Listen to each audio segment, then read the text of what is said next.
Hey guys, TrepChains here. I've been asked to give a bit of an overview of what my group did on season start weekend to see how we got up so high so quickly. So basically we start season all ready to go, waiting on characters for rebirth, and then jump straight into the challenge rift, which you can see here. This is running very quickly to try and show a few of the things we did that weekend.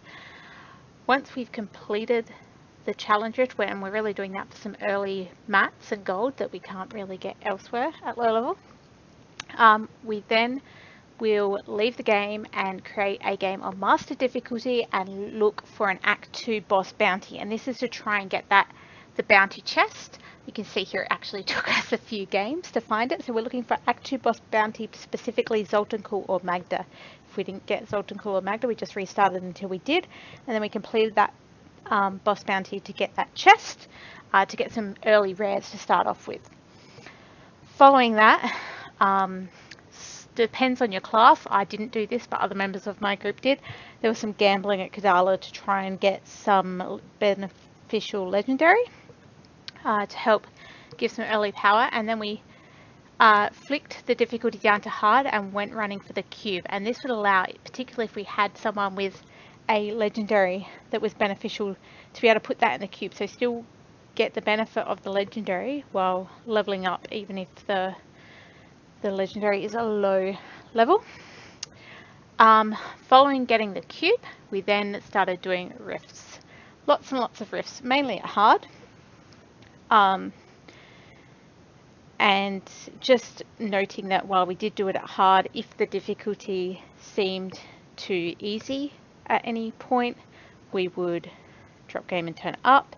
If it seemed too hard, we would basically put it down. So the level started at hard, but depended on how we were going and how quickly we were getting through those rifts. Between rifts, and only between rifts, there was some checking of merchants for things like rings and amulets. So these can happen anywhere from about level 8 for rings and level 11 for amulets, and we're really looking for rings or amulets with a plus damage roll to help just give us a bit more power as we're leveling. Early on as well, because we got all that gold and mats from the challenge rift, we're able to level all our artisans to max. What this meant was that when we did eventually hit level 40, we were able to craft ourselves level 70 weapons. When we're crafting the level 70 weapons, we're looking for a weapon that we can use that has one of those CC on hit rolls, for example, freeze on hit, and then that allows us to re-roll the other secondary stat to try and get a reduced level requirement, and reduced level requirement can be anything up to 30 levels. So then we take that to the Mystic and re-roll that other secondary to try and get that reduced level requirement. Once we've done that, and once we've hit the levels people can use their level 70 weapons, we can actually jump the difficulty a fair bit. I think we initially put it up to about T1 for a little while, and then just started lowering it as we needed to. But again, just going through rifts pretty much until we hit level 70. Once we did eventually hit level 70, obviously I'm not up there in this video as yet, but it took us around 2 hours and 20 minutes. Then we focused on the season journey objectives to try and head towards our 6 pieces to give us more power quickly. We were running with 2 necromancers, a barb and myself as a demon hunter, and we've found that's a pretty good combination. The necros and the barb could get the items for the rat runs nice and early, and well, I like a demon hunter, so there you go. So we did the season journey, and one of the first things we do as part of that season journey once we're level 70 is do a full set of bounties on normal, because you require doing 5 bounties, I think, for step 1 of the season journey, and then you're required to do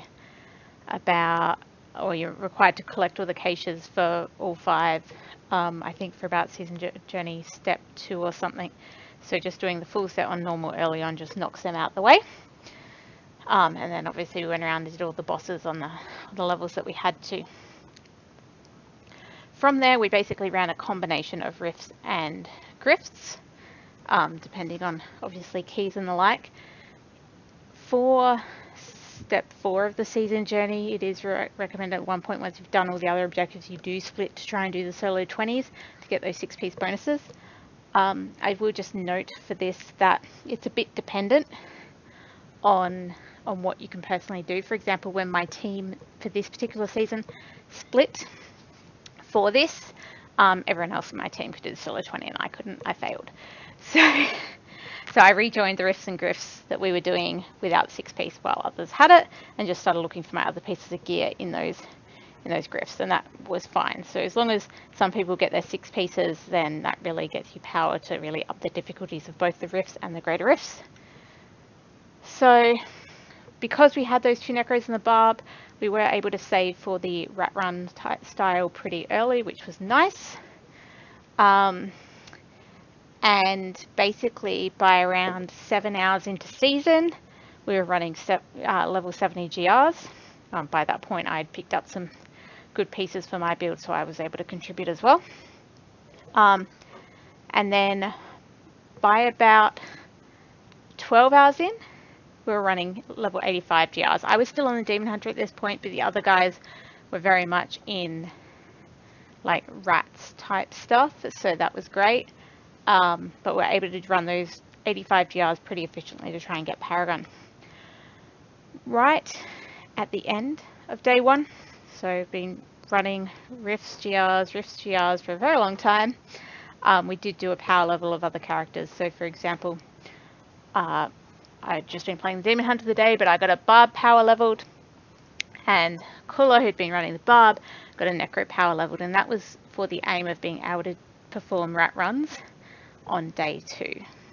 So that was the real key there to set us up for Paragon farming by day 2.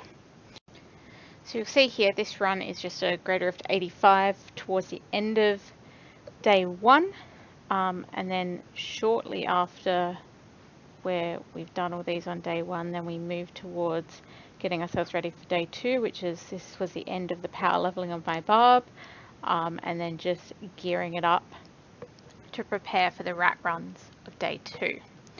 See here, just looking at what I've got, trying to work out what I still need to pick up early day 2 for my barbarian. So then come day 2, early day 2, we could do actual rat runs. So this is going to look very fast because my barb is very spinny and at 8 times. Straight into 85 rat runs early on day 2 after gearing to really push that Paragon, and then we move that difficulty up as needed to really maximize our XP. So we ended up, I think, for a lot of day 2 doing quite efficient greater of 90s, and then towards the end of day 2 we started pushing it up to really try and level our main gems. So this here might be about one of the fast 90s that we would have been doing on day 2 before we then push it up eventually towards a greater rift 105 by the end of day 2 to level up those main gems to help us all out, both in group and on. This is some footage of that greater rift 105 now. Say not a very great map, but say the purpose here wasn't really speed. It was more about leveling those gems, which really helps our solo progression and our group progression as well. Yeah, so that's pretty much a very quick summary of our opening weekend. I think we got up to, well, I personally got up to high 800 paragons in those first 2 days, and it was 600 and something after day 1. While that does sound like a lot, I guess the other points to note is it does take very much a good dedicated group who knows what they're doing and is willing to put in those long hours. Overall, in those first couple of days, I spent approximately 30 hours on the game, so that's about 15 hours a day. And so did most of my group. So yeah, you need that good group and support to really be able to go this fast, this quickly. Good luck next season, and GG.